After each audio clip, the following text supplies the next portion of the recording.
नमस्कार दोस्तों, कैसे हैं आप सभी के मैं आपके प्यारे चैनल द सक्सेस पॉइंट @ पर आपका स्वागत करता हूं। मैं आपको लेके चलूंगा आधुनिक भारत के इतिहास से संबंधित महत्वपूर्ण प्रश्नों पर। जैसा कि आपको पता है कि हम लोग इस वक्त आधुनिक भारत के इतिहास पर डिस्कशन कर रहे हैं, जो कि आपके एग्ज़ाम के लिहाज से काफ़ी महत्वपूर्ण है। ये जितने भी महत्वपूर्ण प्रश्न हैं, ये उन एग्ज़ामों को ध्यान में रख कर बनाई गई है जिससे आप सिलेक्शन पा सकें। अगर आप यूपीएससी की तैयारी करते हैं, UPPSC, SSC, bank, railway, TGT, PGT या किसी भी डिपार्टमेंट की तैयारी करते हैं जिसमें आपकी तैयारी चल रही है इस वक्त, या जिस भी कॉम्पिटिटिव एग्ज़ाम की आप तैयारी कर रहे हैं, सभी के लिए इम्पोर्टेंट है। अगर सिलेक्शन पाना है तो द सक्सेस पॉइंट @ पे आना है दोस्तों, क्योंकि हमने ठाना है सफलता आपको दिलाना है। तो ऐसे ही शानदार प्रश्नों को प्राप्त करने के लिए चैनल को सपोर्ट कीजिए, प्यार दीजिए, वीडियो को ज़्यादा से ज़्यादा शेयर कीजिए, लाइक कीजिए। वीडियो आपको कैसी लगती है कमेंट में ज़रूर बताएं। साथ ही साथ चैनल को सब्सक्राइब कीजिए, बेल आइकन ऑन कीजिए ताकि वीडियो की अपडेट आपको मिलती रहे। ये वीडियो फ्री ऑफ कॉस्ट है। आप वीडियो को शुरुआत से अंत तक ज़रूर देखें ताकि आपको वीडियो समझ में आए, प्रश्न समझ में आए और कोई भी महत्वपूर्ण प्रश्न आपकी आंखों से छूटने ना पाए। चलिए शुरू करते हैं। देखते हैं आधुनिक भारत के इतिहास से संबंधित आज कौन से महत्वपूर्ण प्रश्न को रखा गया है। तो आज का पहला प्रश्न क्या है, पूछ रहा है दोस्तों, 1946 के तेभागा आंदोलन किस वर्तमान राज्य से संबंधित है। ए विकल्प है आंध्र प्रदेश, बी विकल्प है पश्चिम बंगाल, सी विकल्प है बिहार, डी विकल्प है उड़ीसा। फटाफट से उत्तर दीजिएगा दोस्तों कि 1946 के तेभागा आंदोलन किस वर्तमान राज्य से संबंधित है। आंध्र प्रदेश, पश्चिम बंगाल, बिहार, उड़ीसा। बहुत ही शानदार महत्वपूर्ण प्रश्नों की सीरीज है दोस्तों। ऐसे ही प्रश्नों को प्राप्त करने के लिए चैनल से बने रहिए, चैनल का सपोर्ट और चैनल का प्यार दीजिए दोस्तों, क्योंकि जब आप प्यार और सपोर्ट देते हैं दोस्तों तो चैनल आपको वीडियो ऐसी प्रोवाइड कराता है जिससे आप सिलेक्शन जल्दी पा लेते हैं दोस्तों। तो प्रयास कीजिए कि ज़्यादा से ज़्यादा लोग इस वीडियोस को देखें, इस चैनल से जुड़ें। तो मैं दोस्तों 1946 के तेभागा आंदोलन किस वर्तमान राज्य से संबंधित है। तो ये संबंधित है प्यारे दोस्तों पश्चिम बंगाल से। तेभागा आंदोलन जो संबंधित है वो पश्चिम बंगाल राज्य से संबंधित है। याद रखिएगा किस राज्य से तेभागा आंदोलन संबंधित है, पश्चिम बंगाल। तो बी विकल्प में दे रहा है, तो B is the right answer for this question. अगला प्रश्न क्या है, वर्नाकुलर प्रेस अधिनियम और शस्त्र अधिनियम किस वायसराय के द्वारा पारित किया गया था। विकल्प क्या है, Lord Lytton, Lord Mayo, Lord Dalhousie, Lord Hardinge. फटाफट से उत्तर दीजिए दोस्तों कि वर्नाकुलर प्रेस अधिनियम और शस्त्र अधिनियम किस वायसराय के द्वारा पारित किया गया था। Lord Lytton, Lord Mayo, Lord Dalhousie, Lord Hardinge.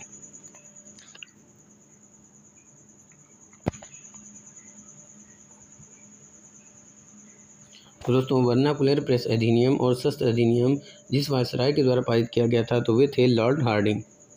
कौन थे दोस्तों, लॉर्ड हार्डिंग वो व्यक्ति थे जिनके द्वारा वर्नाकुलर प्रेस अधिनियम और शस्त्र अधिनियम को पारित किया गया था। तो डी विकल्प आपका सही हो जाएगा। और अगर बात किया जाए वर्नाकुलर प्रेस अधिनियम की, तो ये पारित कब किया गया था। तो ये पारित किया गया था दोस्तों 1878 में। कब पारित किया गया था, 1878 में। और शस्त्र अधिनियम को पारित किया गया था 1859 में। ठीक है दोस्तों, चलते हैं अगले महत्वपूर्ण प्रश्न की तरफ। तो दोस्तों आपने क्या देखा कि वर्नाकुलर प्रेस अधिनियम और शस्त्र अधिनियम किस वायसराय के द्वारा पारित किया गया था। तो ये पारित किया गया था लॉर्ड हार्डिंग के द्वारा दोस्तों। किसके द्वारा, लॉर्ड हार्डिंग के द्वारा। तो डी विकल्प सही हो जाएगा। तो D is the right answer for this question. और वर्नाकुलर प्रेस अधिनियम जो पारित किया गया था ये 1878 में, और शस्त्र अधिनियम 1859 में पारित किया गया था। अगला प्रश्न क्या है, ईस्ट इंडिया कंपनी ने पुर्तगालियों से बॉम्बे का अधिग्रहण किस वर्ष किया था। विकल्प है 1663, 1668, 1670, 1689। ईस्ट इंडिया कंपनी ने पुर्तगालियों से बॉम्बे का अधिग्रहण कब किया था। बहुत ही अच्छा प्रश्न है दोस्तों। अगर आप किसी वन लाइनर प्रश्नों को देखना चाहते हैं या किसी सब्जेक्ट का अच्छे से अध्ययन करना चाहते हैं, उससे संबंधित MCQ क्वेश्चन को देखना चाहते हैं, तो आप प्ले लिस्ट में जाकर के देख सकते हैं। हर सब्जेक्ट की अलग प्ले लिस्ट बनाई गई है। तो ईस्ट इंडिया कंपनी ने पुर्तगालियों से बॉम्बे का अधिग्रहण कब किया था। तो ये किया था प्यारे दोस्तों 1668 में। कब किया था, 1668 ईस्वी में ईस्ट इंडिया कंपनी ने पुर्तगालियों से बॉम्बे का अधिग्रहण किया था। तो आपका बी विकल्प सही हो जाएगा। तो B is the right answer for this question. अगले महत्वपूर्ण प्रश्नों की तरफ चलते हैं और देखते हैं अगला महत्वपूर्ण प्रश्न क्या है। अगला प्रश्न है दोस्तों कि निम्नलिखित में से किस ब्रिटिश व्यक्ति ने बादशाह अकबर से गुजरात में व्यापार के लिए एक फरमान प्राप्त करने का प्रयास किया था। विकल्प है Ralph Fitch, John Mildenhall, Sir Thomas Roe, Thomas Stephens. बात समझ में आई दोस्तों। निम्नलिखित में से किस ब्रिटिश व्यक्ति ने बादशाह अकबर से गुजरात में व्यापार के लिए फरमान प्राप्त करने का प्रयास किया था। Ralph Fitch, John Mildenhall, Sir Thomas Roe, Thomas Stephens. बहुत ही अच्छा प्रश्न है दोस्तों। तो आपको बता दूं कि जिस ब्रिटिश व्यक्ति ने बादशाह अकबर से गुजरात में व्यापार के लिए फरमान प्राप्त करने का प्रयास किया था, वो व्यक्ति कौन है? तो वो व्यक्ति है दोस्तों जॉन मिल्डन हॉल। वो व्यक्ति का नाम क्या है? John Mildenhall. याद रखिएगा दोस्तों, जॉन मिल्डन हॉल वो व्यक्ति हैं जिन्होंने बादशाह अकबर से गुजरात में व्यापार के लिए एक फरमान प्राप्त करने का प्रयास किया था। तो आपका बी विकल्प सही हो जाएगा। ठीक है दोस्तों, देखते हैं अगले महत्वपूर्ण प्रश्न को। अगला महत्वपूर्ण प्रश्न क्या है कि 1759 में बदर्रा का युद्ध निम्नलिखित में से किस शक्ति के बीच लड़ा गया था? बात समझ में आ रही दोस्तों। 1759 में बिदर्रा का युद्ध निम्नलिखित में से किस शक्ति के बीच लड़ा गया था? शक्ति का नाम है अंग्रेजी बनाम डच, अंग्रेजी बनाम फ्रेंच, डेनिश बनाम पुर्तगाली, इनमें से कोई नहीं। पहले दोस्तों अंग्रेजी से तात्पर्य है अंग्रेज। तो बिदर्रा का युद्ध जो 1759 में लड़ा गया था, ये किनके बीच लड़ा गया था? अंग्रेज़ों और डचों के बीच, अंग्रेज़ों और फ्रेंच के बीच, डेनिश और पुर्तगाली के बीच, या इनमें से कोई नहीं। बहुत ही अच्छा प्रश्न है दोस्तों, फटाफट से उत्तर देने का प्रयास कीजिए। जब भी वीडियो शुरू हो तो कॉपी पेन लेके बैठें, ज़्यादा से ज़्यादा प्रश्नों को लगाने का प्रयास करें ताकि आप ये जान पाएँ कि आप कितने सही प्रश्नों के उत्तर दे पाते हैं। हमारा मकसद ऐसे महत्वपूर्ण प्रश्नों की तरफ आपका ध्यान केंद्रित करना है ताकि आप ये समझ सकें कि किस तरह से प्रश्न पूछे जाते हैं और आप अपनी तैयारी को इतनी अच्छी और इतनी मजबूत कर सकें कि ताकि आपका सिलेक्शन रुकने न पाए। तो 1759 में बिदर्रा का युद्ध निम्नलिखित में से जिस शक्ति के बीच लड़ा गया था वो कौन सी शक्ति है? तो वो शक्ति है दोस्तों कौन शक्ति है? तो वो शक्ति कौन सी है? तो वो शक्ति है दोस्तों अंग्रेजी बनाम डच, यानी कि अंग्रेज़ों और डचों के बीच बिदर्रा का युद्ध लड़ा गया था दोस्तों। तो ए विकल्प सही हो जाएगा। तो A is the right answer for this question. अगला प्रश्न क्या है? तो अगला प्रश्न है लिसन उल सिद्दक नामक पत्रिका की शुरुआत किसने की थी? विकल्प है Maulana Abul Kalam Azad, doctor Abdul Kalam, doctor Zakir Hussain, doctor Hamid Ansari. तो लिसन उल सिद्दक नामक पत्रिका की शुरुआत किसने की थी? बहुत ही अच्छा प्रश्न है। मौलाना अब्दुल कलाम आज़ाद ने, डॉक्टर अब्दुल कलाम ने, डॉक्टर जाकिर हुसैन ने, डॉक्टर हामिद अंसारी ने। लिसन उल सिद्दक नामक पत्रिका की शुरुआत किसने की थी? तो आपको बता दूं दोस्तों, लिसन उल सिद्दक नामक पत्रिका की शुरुआत करने वाले व्यक्ति थे मौलाना अबुल कलाम आज़ाद। कौन थे दोस्तों? तो वो थे मौलाना अबुल कलाम आज़ाद। तो आपका प्यारे दोस्तों ए विकल्प क्या हो जाएगा? सही हो जाएगा। तो A is the right answer for this question. अगला प्रश्न क्या है?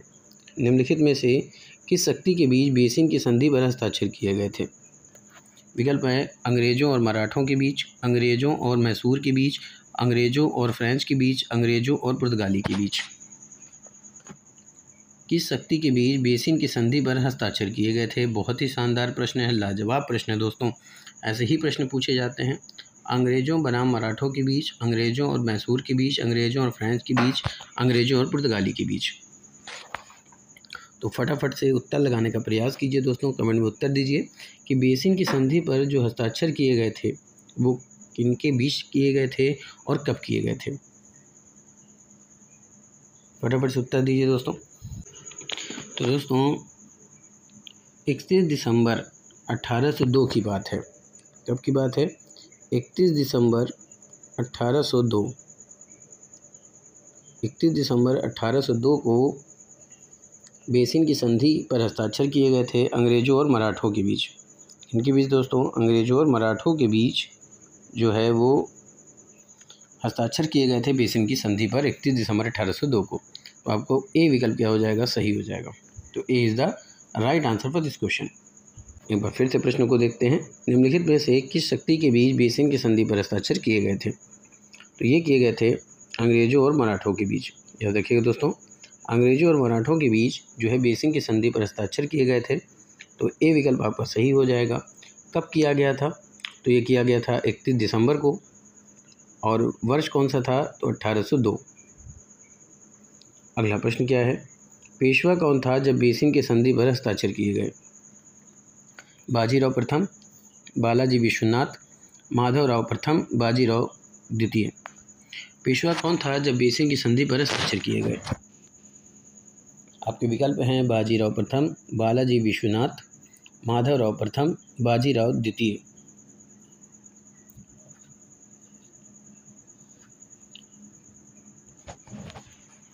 तो दोस्तों पेशवा कौन था ये आपसे पूछा जा रहा है। तो बेसिन की संधि पर जब हस्ताक्षर हो रहे थे या फिर कह लीजिए हस्ताक्षर किए गए थे तो उस समय पेशवा कौन था? तो उस समय पेशवा था दोस्तों बाजीराव द्वितीय। कौन था? बाजीराव द्वितीय जो है वो पेशवा था, याद रखिएगा। पेशवा कौन था जब बेसिन की संधि पर हस्ताक्षर किए गए थे? तो वो था बाजीराव द्वितीय। डी विकल्प सही हो जाएगा, तो D is the right answer for this question.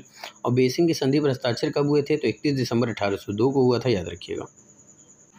अगला प्रश्न क्या है दोस्तों, निम्नलिखित में से कौन सी लड़ाई पंजाब के विलय से पहले लड़ी गई थी? विकल्प है रामनगर की लड़ाई, चिलियांवाला की लड़ाई, गुजरात का युद्ध। निम्नलिखित में से कौन सी लड़ाई पंजाब के विलय से पहले लड़ी गई थी?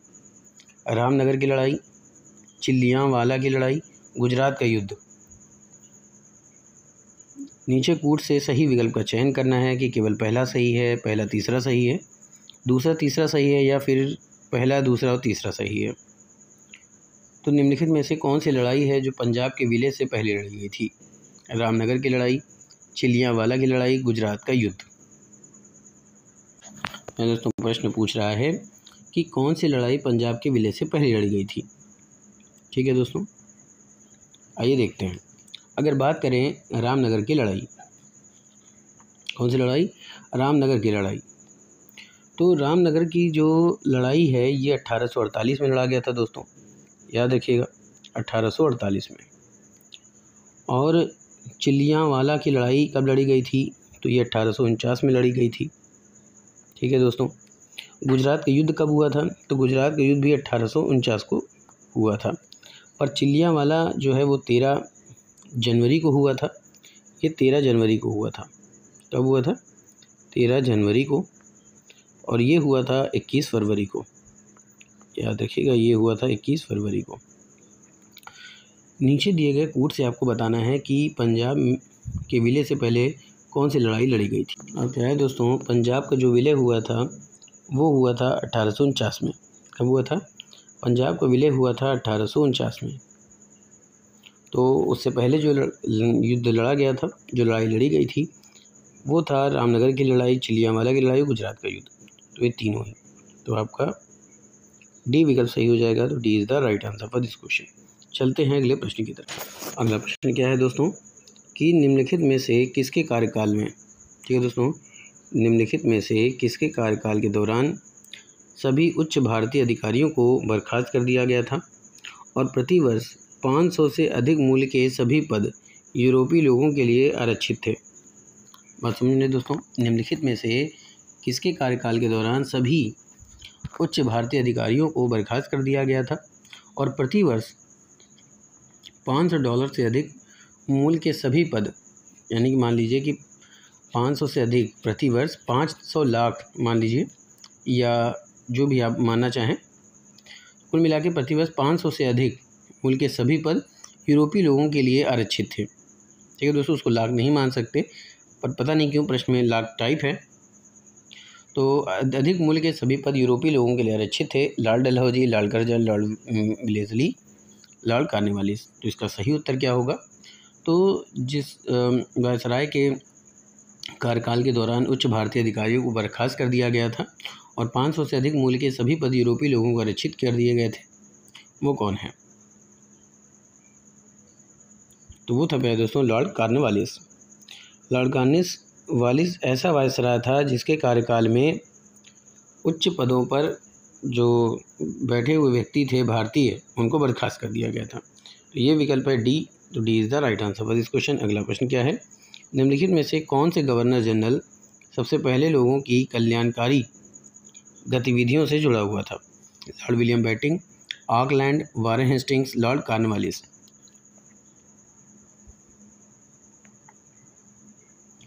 दोस्तों, अगर आप हिस्ट्री से संबंधित कुछ और महत्वपूर्ण प्रश्नों को देखना चाहते हैं तो इससे पहले भी मैंने वीडियो बना रखी है, आप चाहें तो देख सकते हैं।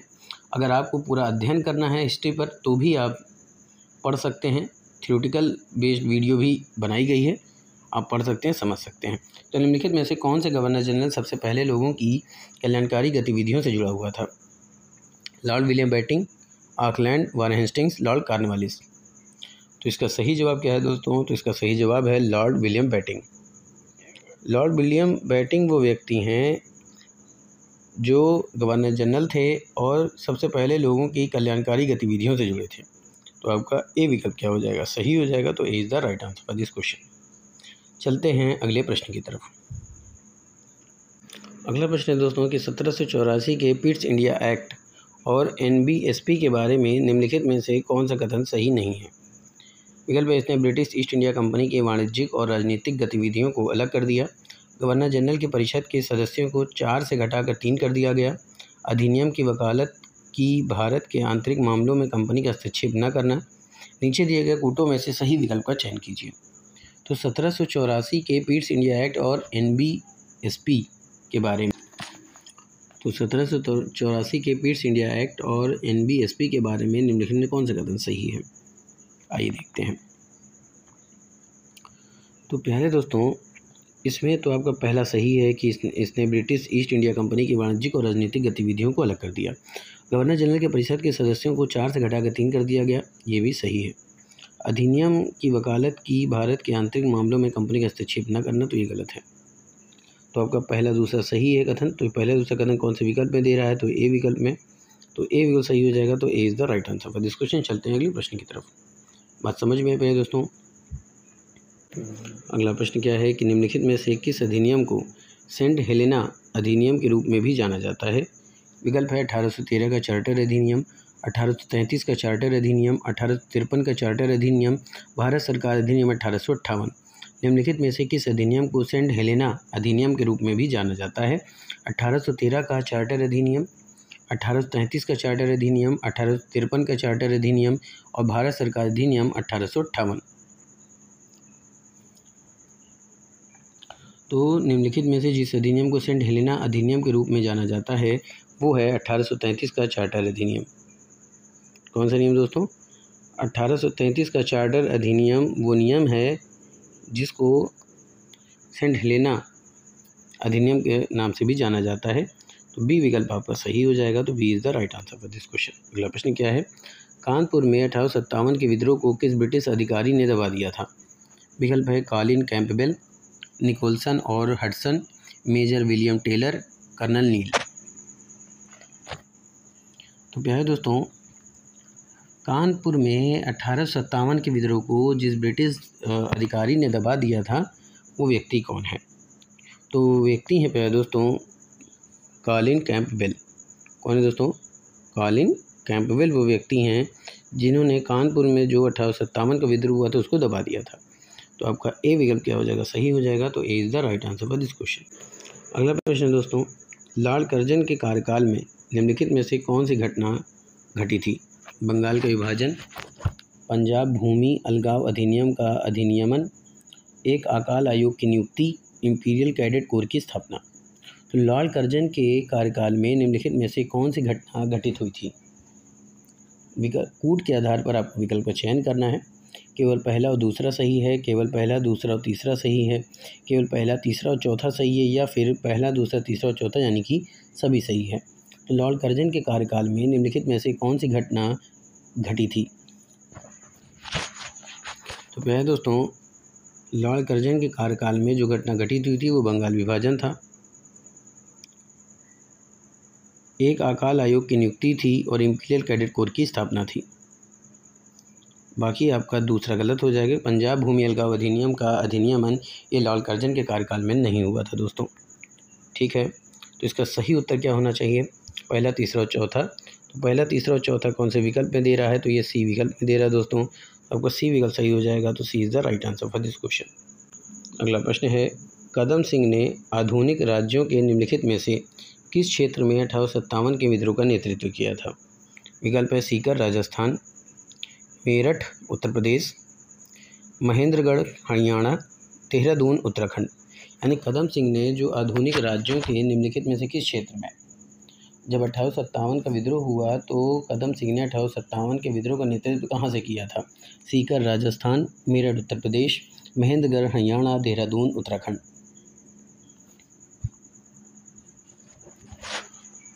तो दोस्तों आपको बता दूं कि कदम सिंह ने जिस आधुनिक राज्य के निम्नलिखित में से क्षेत्र में, यानी कि आधुनिक राज्यों के क्षेत्र में 1857 के विद्रोह का नेतृत्व किया था, तो कदम सिंह ने मेरठ यानी कि उत्तर प्रदेश, ठीक है दोस्तों, यानी उत्तर प्रदेश के मेरठ में 1857 के विद्रोह का नेतृत्व किया था।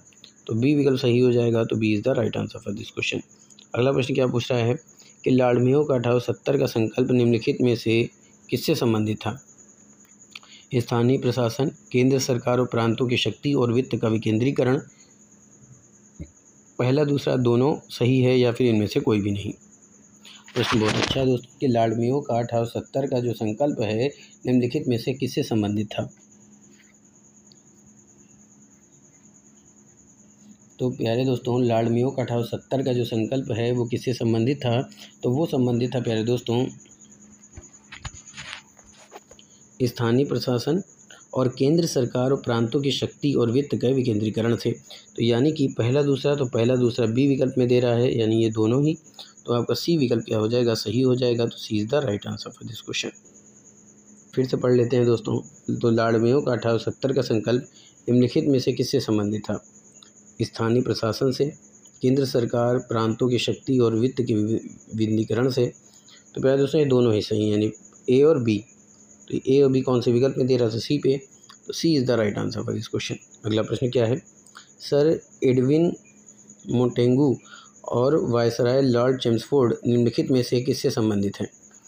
आपके विकल्प हैं भारत सरकार अधिनियम 1858, भारत सरकार अधिनियम 1909, भारत सरकार अधिनियम 1919, भारत सरकार अधिनियम 1935। प्रश्न को ध्यान से पढ़िएगा और तब उत्तर लगाने का प्रयास कीजिएगा। सर एडविन मोंटेगू और वायसराय लॉर्ड चेम्सफोर्ड निम्नलिखित में से किससे संबंधित हैं? भारत सरकार अधिनियम 1858, भारत सरकार अधिनियम 1909, भारत सरकार अधिनियम 1919, भारत सरकार अधिनियम 1935। तो दोस्तों सर एडविन मोंटेगू और वायसराय लॉर्ड चेम्सफोर्ड जो हैं वो किस अधिनियम से संबंधित हैं? तो वो संबंधित है भारत सरकार अधिनियम 1919। किस अधिनियम से? तो ये भारत सरकार अधिनियम 1919 से संबंधित हैं। सी विकल्प सही हो जाएगा। तो C is the right answer for this question. अगला प्रश्न क्या है? मणिपुर में 1817 से 1826 के काल को चाई तारते खुनताकपा कहा जाता है। इस समय काल में मणिपुर में 7 वर्षों तक काफ़ी तबाही हुई। इस संदर्भ में निम्नलिखित बिंदुओं का अवलोकन कीजिए। पहला कह रहा है कि इस दौरान असम और मणिपुर का नियंत्रण बर्मा के हाथ में था। दूसरा कह रहा है कि चाई तारेत खुनताकपा यंदाबू की संधि के साथ समाप्त हुआ था। इनमें से कौन सा कथन सही है? बात समझ में दोस्तों, इनमें से कौन सा कथन सही है? आइए देखते हैं और समझने का प्रयास करते हैं। तो पहले दोस्तों मणिपुर में 1817 और 26 के बीच की बात करें तो इस दौरान असम और मणिपुर का नियंत्रण बर्मा के हाथ में था। सही है। चाई तारेत खुनताकपा यंदाबू की संधि के साथ समाप्त हुआ था। तो ये सही है। तो पहला दूसरा दोनों सही है। पहला और दूसरा दोनों सही है। ये कौन से विकल्प में दे रहा है? तो सी विकल्प में दे रहा है दोस्तों। तो आपका सी विकल्प क्या हो जाएगा? सही हो जाएगा। तो C is the right answer for this question. अगला प्रश्न है निम्नलिखित में से लॉर्ड माउंटबेटन का सर्वाधिक विवादास्पद कार्य कौन सा था? पंजाब तथा बंगाल का विभाजन, उत्तर पश्चिमी सीमा क्षेत्र में जनमत संग्रह करवाना, कार्यकारी परिषद का निर्माण जिसके सदस्य केवल भारतीय थे, शक्तियों के हस्तांतरण की तिथि को जून 1948 से पहले 1947 तक कर देना। समझिएगा दोस्तों, पंजाब तथा बंगाल का विभाजन, उत्तर पश्चिमी सीमांत क्षेत्र में जनमत संग्रह करवाना, कार्यकारी परिषद का निर्माण जिसके सदस्य केवल भारतीय थे, शक्तियों के हस्तांतरण की तिथि को जून 1948 से पहले 1947 तक कर देना। लॉर्ड माउंटबेटन का सर्वाधिक विवादास्पद कार्य कौन सा था?